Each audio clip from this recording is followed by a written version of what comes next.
if you look at our center here, we have pretty much all functions represented here. Mm. So in one site, we allow for co-location and therefore the ability to collaborate across functions, which is something which is very unique for our facility. I won't say we are over-promising, but I think we should sort of start telling our stories a little better. I feel we are not good at telling a story. We sort of do a lot of things. Yeah. But we are not able to sort of put it in the context of business because we are removed from business all said and done. So teams that are sort of linked heavily with business tell a better story. And that is an important gap that we have to sort of address. How do people in GCCs get a better understanding of the realities and context of the business, of the function? It's not an alarming situation, but it's because of the changing requirements, people have to sort of upskill and they will have to acquire new ways of working, learn new ways of working. They will have to unlearn a lot of things that serve them well for the new kinds of work that is emerging.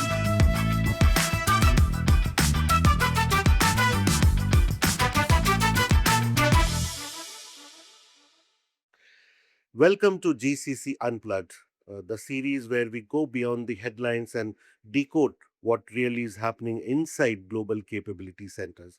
And today's conversation, I have with me Ganga Priya Chakravarti, a seasoned global leader who has been at the forefront of building and scaling one of India's most mature GCC ecosystems at Ford Motor Company. Ganga, thank you so much for joining us. It's a pleasure to have you. Thank you, Saurabh. Thank you. So, Pleasure to be here too. I saw your, some social media posts. You were in Mexico recently to visit your Ford's, GBS there. So tell us about, what's the biggest behavioral or otherwise difference that you see between a center here and a center probably closer to in the West, closer to the US. Yeah, it's interesting that you picked up that a lot of people got interested with that post. Yeah. Um, when Ford decided to have its network of centers across the globe, and we don't just have one in Mexico City, we have two centers in Europe as well. It was driven by the fact that we needed a network of centers that sort of span the globe, and it was put in places which could offer us talent, which allowed for proximity to where the operations are, because we are directly linked to operations carried out in the automotive business. It also sort of took into account things like regulatory requirements, where you couldn't take data out of, say, for instance, Europe. So we needed the centers in Europe. So that was really the thought process, and we had the benefit of using 24 hours to provide delivery of our services to the customers that we had in our locations that were spread out across the globe. So that was really the thinking behind it. Plus, of course, it allowed for resilience and business continuity in case any of the centers shut down for various reasons. So that was really the thinking behind it. The one thing that stood out for me for as far as Mexico was concerned is that a lot of their operations was sort of to support North and South America, predominantly because of time zone similarities. The second is that a lot of our product development is based out of Mexico, which allows for quicker cycles in product development because of easier access and things like that. Plus, they also have access to a lot of manufacturing facilities in Mexico. So that again is an enabler. But if you look at attitudes, you find that, they also have access to talent, which is well educated. These are people who are wanting to do better work. They are wanting to upskill themselves. So I was quite surprised because that was not something that I had anticipated. Very similar to what we see in India. Of course, in India, we have scale. If you look at our center here, we have pretty much all functions represented here. So in one site, we allow for co-location and therefore the ability to collaborate across functions, which is something which is very unique for our facility. So Mexico, I think it's predominantly the proximity to headquarters Mm, and to the markets that they serve. mm, Languages, a lot of, especially South American countries, Mexico, a lot of mm. the customer service support that we need to provide in the US, which is based on Spanish language. Right. All of that is provided out of Mexico. But no, I was really touched by the kind of similarities I saw Yeah. in the talent, the willingness to sort of go Mm, above and beyond, mm. which is very reflective and similar to what we have as talent in Yeah, India. yeah. The hunger, basically, because I've been told that the culturally Mexico and India, you will not find many differences, including the items that are used in food, Yeah. probably. So Actually, the similarities are very many if you really yeah, look for it. yeah, right. And we are actually opposite sides of the All globe. the globe. Yeah. So yeah, it's a place that I can see a lot of Mm. similarities. Okay. So, do you think Indian leaders still, kind of over-index on hierarchy and compliance, as you've observed probably in the global context? And if so, what does it actually take for a leader to be seen as a peer and not just a head of a, delivery center in an offshore country, Yeah. as they call it, which we should not actually. No, I just hope they don't over-index on hierarchy and compliance, because that's no longer something that is expected and that could fly also Yeah. within an organization like us, global organization. So in many ways, I think it's both by the mandate that we have from the corporate, as well as by new generations of employees that are coming into the workplace. Culture based on compliance and hierarchy doesn't really Mm, work very well. It also sort of is not expected for centers like ours to be just order takers. mm, Where you're just waiting for what's the next assignment, tell me that, and I will deliver it for you.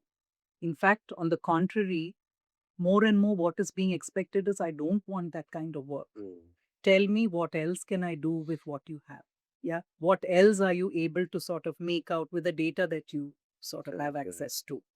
Yeah. With the reports that you generate, what are some of the insights that you can provide to me that will help me make a better decision? So that's really the ask. So when that is the ask, it's a very important that we sort of go beyond the boundaries that have been there. And I think a lot of leaders are making that shift. Mm, Because if you look at it, a lot of the leaders are people who have subject matter expertise, they have technical depth. So typically they tended to sort of focus on their areas and do that very well. So the focus was really on output that was technically superior, which was expert like in terms of its output. mm, But that may not necessarily serve a customer requirement. mm, Customer requirements have to be understood, and we have to sort of play our outcomes so that it really meets and exceeds the needs of the customer. mm, I do see that happening certainly in pockets mm, where we have moved away from just churning out outputs mm. to really influencing the way that output is used to determine outcomes that are Mm. very important for the customer. Yeah. And that's really a transition that we are in the midst of. Some teams and some managers have made that jump, some are in the process, Mm, and that's really where we are in this journey. right, right. But certainly, hierarchy, and I mean, of course, there will be pockets because that's the legacy that you Mm, have, and it takes time to change. A lot of it is not just, you don't say and it changes. yeah. It is really years of, habit, practice, what you're used to, and things like that that have to be changed. Mm, And mm, that's time consuming. yeah. So true. And as you said, it takes time. I mean, I was speaking to a GCC head of a Danish company, and he said that, in there, back there, it's given that, we all are teammates, but here, still that sort of ladder is still existent. And No, I uh, think that's an important point as mm, well, because culturally, if you look at it, we are a hierarchy yeah, driven country. yeah. everywhere there is a hierarchy. It's in whether it is in families, whether it is in communities. I mean, it is very, Yeah. very much, and there is a sense of respect and not speaking up and all of that, which also shows up in the workplace. Right. So it's bound to be there. And, a company like Ford, I would say, has done a lot to equalize. You can call anybody, simple things, you can call anybody Very good. senior by first name. It cuts hierarchy in a simple step. And then that, it's no longer that grade based superior and subordinate kind of relationship. So you talked about value creation, and that is where the actual growth is for for center like this. So, but inside the enterprise, the enterprise, what has still not changed about the way this move has happened, or the perception of the move that has happened? So I won't say that you can use a broad brush, because I think this is really um, something that is in the making. Hmm. I do see pockets where we are delivering tremendous value. Yeah, and I'll just give you an example. If you take our e-commerce site, Ford.com, which is what a customer can sort of visit, go and check out what models and sort of look at what combinations are available and actually book a vehicle before he goes and purchases it from a dealership or test rides it, the dealership. If you look at that e-commerce site, a lot of that development was done out of India. Okay. Yeah. So it's significant. It's changed the way somebody buys a car. Yeah. So that's value creation, because you're looking at it end to end. You understand how e-commerce works. You look at, how customers typically navigate when they go to a website to buy things. You try to replicate other examples that you see of e-commerce, of course, keeping in mind that buying maybe a car is very different from buying, Yeah. say, you know, a shirt online Yeah. or something like that. But you factor that in because you have deep knowledge and understanding of how e-commerce works. And you also understand enough of the automotive industry to say what will work with customers, what will not work with customers. So if you look at an example as simple as that, that's being driven entirely by the team in India. So that, I would say, is a classic example of value creation. In fact, we have some of our functions in our accounting team, for instance, where end to end we manage everything. Say, for instance, travel expenses of everybody in the company is managed from the center here. And it's not just about, putting your claims and getting the money. We have made the experience so good that for a majority of cases, it doesn't even need a manager to approve, because as long as it is within certain limits and it follows the policy, it's auto approved. And the experience both of the traveler employee as well as the manager, who doesn't have to really sort of go through all of that, is become much better, which also means that we have been able to influence global travel policy in such a way that it makes the tool is just enabled by the policy and vice versa. So all of that work is again done out of the set. So that's really what I would call, I mean, it may be a simple thing like a travel policy, but it's taken a lot of that friction that was there. Yeah, And it's especially when you have so many number of employees, it's not absolutely, about 10 people. absolutely. And each country has their own regulations. In some countries, you have to submit bills. If it has to be non taxable, in some countries you don't need any bills. So all kinds of country regulations are there, all kind. And then we have a global policy as well, and then there may be some tweaks for country policy. So with all of this, if a travel policy has to be managed, and we do this with a small team, which again is efficiency, which is again value to the organization. So just two examples of what I would say. One is in a tech world, and other one is in a process which is so fundamental to an organization that we have been able to sort of drive that change and bring about uh, a marked change in experience to who that end customer is. Definitely. And about the website, I'm sure that while it's very difficult to make the final decision online to buy a car, but definitely I'm sure today you can experience the car probably online, look at Absolutely. it inside out, and understand Yeah, everything before you go to the. So when you reach the showroom, you're an informed customer absolutely. already. To and Absolutely. half of your decision probably is already Absolutely. kind of made. Yeah. So that's Yeah, and technology has enabled a lot of that stuff. right. So, we may not have been able to do that earlier Mm, when you could visualize what it looks like in different scenarios. How does it look like on a beach? mm, How does it look like if you sort of take the Bronco right. to an outdoors, on a trail? Mm, Yeah. So we can actually visualize all of that now with the use of technology. So certainly technology has been an enabler, but you also need to know how to use that technology. mm, And I think teams here in India are able to use technology better. mm. And if given a clean slate, I feel that they're able to imagine what all we can do with Do that technology. yeah. Yeah. And when that end-to-end ownership and that free hand is given, the imagination Correct. obviously can be.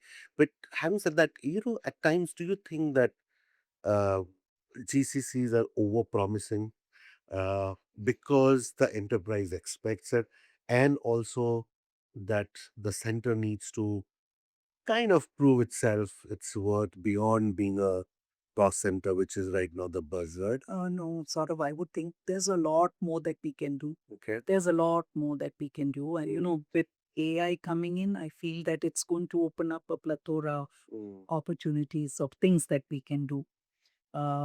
So I won't say we are over promising, but mm, I think we should sort of start telling our stories a little better. I feel we mm. are not good at telling a story. We sort of do a lot of things, Yeah. yeah, but we are not able to sort of put it in the context of business Mm, because we are removed from business, all said right. and done. Mm, So teams that are sort of linked heavily with business tell a better story. mm, And that is an important gap that we have to sort of address. mm, How do people in GCCs get a better understanding of the realities and context of the business, mm, of the function? You know who the customers are. How do they use the vehicle? mm, Yeah, what does it mean to say that I take my F-150 and go out into the woods with my with all the equipment that I mm, have? I mean, you should be able to visualize all of that mm, and to imagine that there is a life like that. mm, And that will make a big difference when you sort of work on solutions. mm, So I think what perhaps is a gap that we need to is how do you sort of tell your story better? mm. How is what I'm doing as innovative or as a breakthrough? How is it going to impact your life, Yeah. your work, your output? Mm, I think we need to sort of sell that because I feel I've done a great job. mm, It's breakthrough, it's very innovative. mm, But so what? You must sort of see that this is going to help you in a particular way. right. And therefore, one, I need to look at the work that I do in such a way that it's focused on delivering your needs. Mm, And at the same time, you should be able to sort of put what I'm delivering into practice in your area and see, hey, listen, this is really cool. mm, This is really making my life easier. Or this is really giving me new insights that will make me do better in my job. mm, So those are things I think we need to really work on. mm. And I feel storytelling is certainly Yeah. one. Of course, there's one more. I feel our ability to influence, and therefore, Yeah. that thing about, being treated as a peer, the ability to sort of use data, yeah, use facts, and to present a full, cogent kind of uh, picture Mm, of what we are doing. I mm, think, again, that's a place I find that we lack. Yeah, the ability to, that starts from a place where you see each other at the same level. Yeah, and even if it is not same level, if it is somebody senior in grade, the ability to say that my grade doesn't matter, but I have enough data, I have facts, I have a solution that works, I have the confidence to be able to present that. mm. I think that makes a lot of difference. And I feel that that again is something that we could work on. Right. quite an irony. We come from a land where we are good You're storytellers, correct, supposed correct, to be very good, excellent storytellers. correct, But yeah, but I understand. I mean, you need to move the business needle and you need to connect whatever you're doing to exactly to that. correct. Probably that gives you the measure and the visibility that is required. Even to catch your mind space, isn't Yeah. it? If I have to sort of get that time from you, if I have to catch that attention, it has to be in context of, how can I make your life easier? Right. I have an idea that can sort of change the way you do things. Mm. You have this problem. I've seen you struggle with this so Mm. many times. And therefore, I have come up with a solution. Can you give me 2 minutes for me Mm. to explain what that is like? Mm. Which immediately anchors you to saying, "Oh, okay, this person perhaps has something that may be useful." Mm. Right. Right.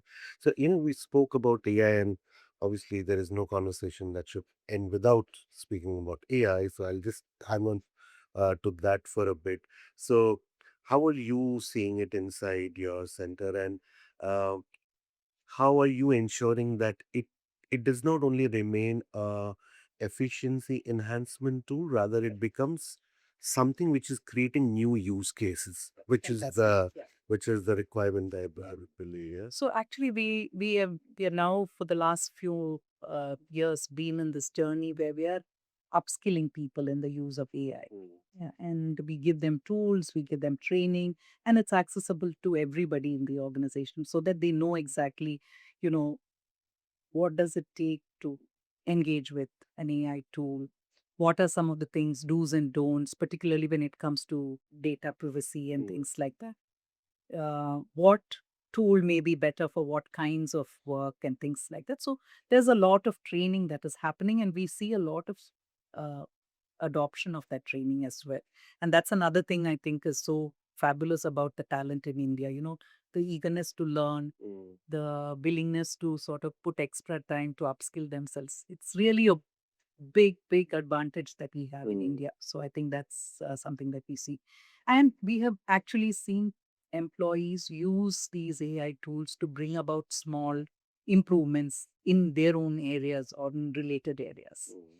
So it's all been mostly employee driven in a localized kind of way, either Mm. in their job or in the extended job. So Mm. that's really what we have seen so far. But what we are increasingly asking the Mm. skill teams and teams to do is to look at processes end to end. Right.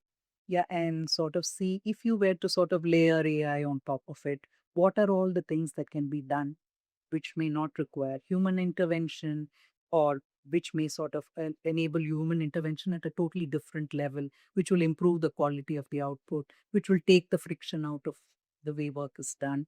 So we are actually saying that this is really where the value is, and can we sort of think about those kind of processes? Mm. So whether it is our for credit operations, where we are actually working on credit applications that come from retail customers. Mm. Yeah. And we're looking at end to end to see. I mean, this is a place where AI could sort of play a Right. significant role. Mm. Yeah. Is there a use case that we can develop? What are the places it can be used? How can it be deployed? We are actually involving all employees Mm. working on that to actually come up with the idea. And the fact is that we have the technology and the analytics team sitting side by side. So Mm. operations, technology, and the analytics team, they work together to come up with what is the solution. Mm. Right. So that's the cool piece about the Yeah. center in India. We have the teams co-located. Yeah, we have deep expertise in each area. Mm. And when they come together, the power that they have is really Mm. multiple. Mm. I think in the credit one, it's a good example because you can standardize data there and put AI on top of it to get excellent, kind of And results. you can see what are your customer profiles, Yeah. who is applying for what kind of loans, Mm. how do you sort of look for defaults even at the very beginning. Mm. Yeah, all these patterns can be used to sort of look at, make a better judgment of, your approval Mm. processes. Mm. You talked about, And also yeah. maybe new products, Yes, of also new course. Yeah. products Yeah. based on what you see there. Yeah.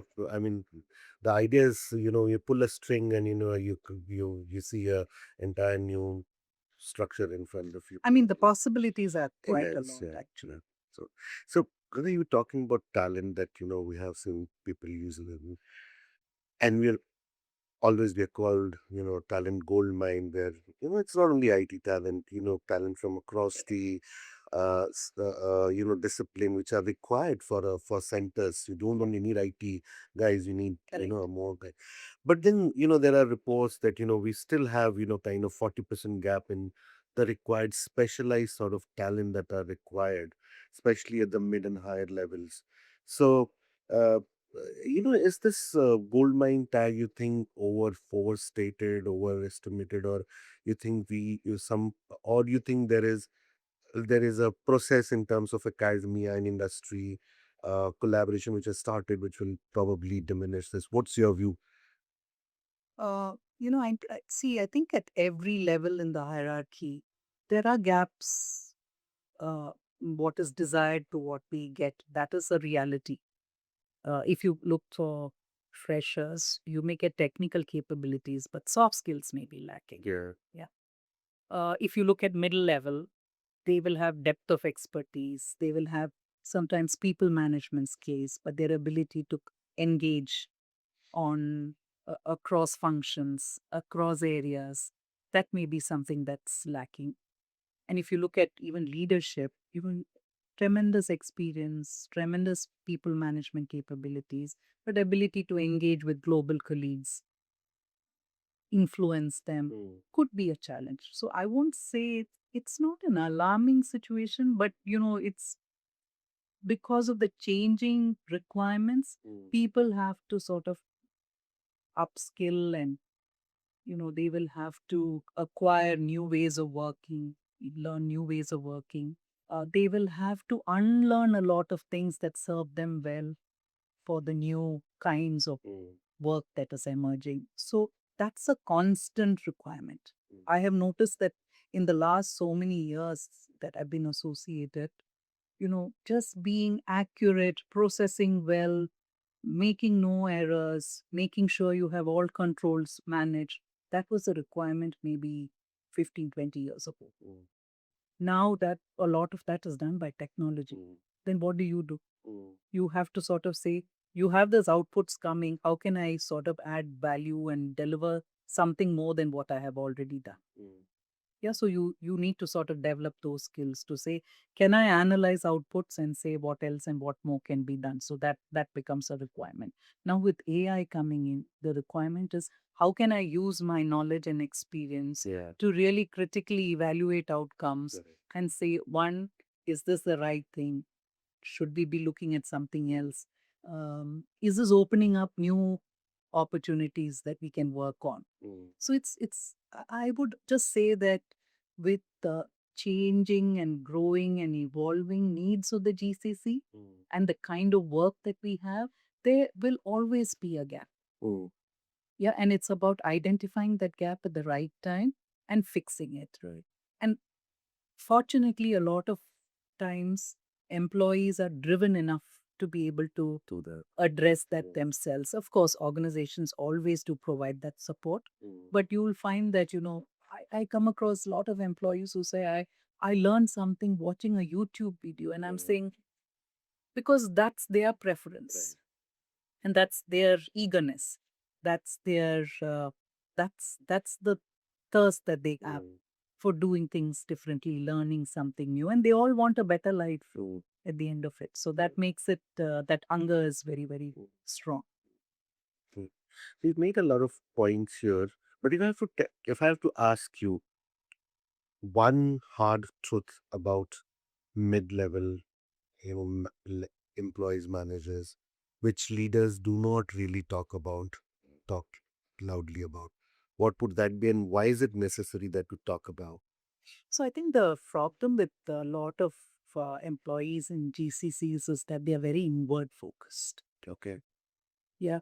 Whereas the world around us is moving very, very fast. Mm, So when you're so inward focused, you really lose track of what is happening in the world outside. And that can really sort of be detrimental to your ability to grow. because you're used to doing things in a particular way that was established many years ago. Mm, You have not kept up with the changes that are happening mm, in the world outside. You have not really seen, that other companies have perhaps moved 10 steps forward while you were busy processing mm. and working in your own area. Right. Yeah, so I feel that if people are not open to learning from what's happening outside, they're not in touch with what's happening in other companies like their own, if they don't have networks that they can exchange ideas and learn from, um, they may be stuck in a place where, the ability to imagine, the ability to think beyond what you're used to can sort of come in the way of their own growth. Mm, And that I think is something that we don't talk enough. Because, if you're in a GCC, you'll spend all your time focusing on your work mm, inside. And you have delivery deadlines, you have internal meetings, you have uh, your employee related issues, all of that, particularly with managers. mm, And it can sort of lull you into a certain comfort zone mm, that you may lose track of everything that's happening. mm, And you may think that this is my world, it's the best world. We are doing everything which is what needs to be done and things like that, where other companies are sort of really galloping. mm, And, in GCCs particularly, at least for the last so many years, I've not seen anybody sort of advertising what they do. mm, They don't talk about it publicly, mm. even in forums. They keep it uh, High level rather generic. very generic and high level that you don't understand what some of these are. It's Mm, only when you're in the GCC that you realize that, this is big change. This is mm, very different from what we have done mm, or what we are doing at the moment. And this is something that we should aspire and work towards. mm, So I think that would certainly be my one area where, because another important thing that I don't need to learn only from automobile. mm. My Yeah, experience correct. of the e-commerce has come from retail companies Mm, that I can no longer say that this is a methodology or process that works in Ford and the mm, automobile industry because everything is being challenged. yeah. Everything can be challenged. Mm, So I think that's the other thing that leaders will have to watch out for because your best practices in supply chain mm. are coming perhaps from a IT manufacturing company. Could be Not from a bread manufacturer who's absolutely, Tesco's of the world and all. absolutely, Yeah. absolutely. So that would be another example Mm, of how we may be living in our own worlds, mm, thinking that processes have to be uh, auto-centric, automobile industry specific, mm, when in reality we could be challenged by practices that could come from very, very unlike industries. mm. And we should be open and therefore learning from everyone. And now I understand that, you talk about compliance driven diversity to capability driven influences. Uh, do you think GCCs are really ahead of the curve or just optics, or how do you see it? I would say many pockets are doing fabulous work. I won't say it's across, and especially if you look at organization like ours, which is really broad based, Mm, many pockets are doing some excellent work. mm, Have leadership in the areas that they are driving work. Come up with really breakthrough eh, uh, outcomes. So I think that is certainly happening. mm, And we need to feel good about that because mm, they are setting the pace, they are setting the example that others can follow. mm. And it may be difficult for the entire organization to move because even in any organization, different functions operate at different Yeah. levels, at different paces, and their priorities may be very Mm. different.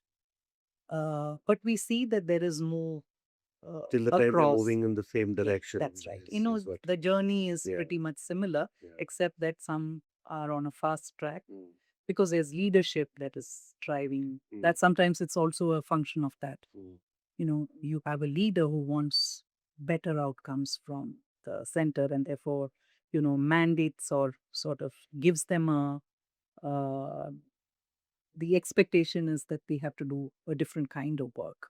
Whereas there may be other leaders who may have other priorities and therefore focus may be very different. Yeah. So I think they are in the right direction. I Yeah. think They have to be in the right and same yeah, direction. and GCCs are in many ways the secret weapon that Yeah. most organizations have Yeah. if they are managed well. Yeah. I mean, cost is no longer a criteria at all. Mm. I mean, it's not in the conversation at all. That's an added advantage. Uh, it's increasingly, can you do it? Can you do it well? Can you do it uh, fast? Can you do it with the latest thinking? Or are you able to sort of imagine what this is going to be like and be able to deliver? I think the conversation has shifted significantly Mm. in that direction. No, absolutely. I love the way you put it that, it's a secret weapon for every enterprise if managed well. And that is what is making all the difference. And we see GCCs becoming so much more. I mean, as you said that they're not vocal, but coming of age in terms of what they're delivering to the enterprise and influencing the strategy, business strategy. It's just that we just need to connect the story that which actually doing Yes. to what the outcomes are. So thank you so much, Ganga, for joining us. It was an absolute pleasure to speak to you. Thank you so much for having me. Absolute pleasure to be here too.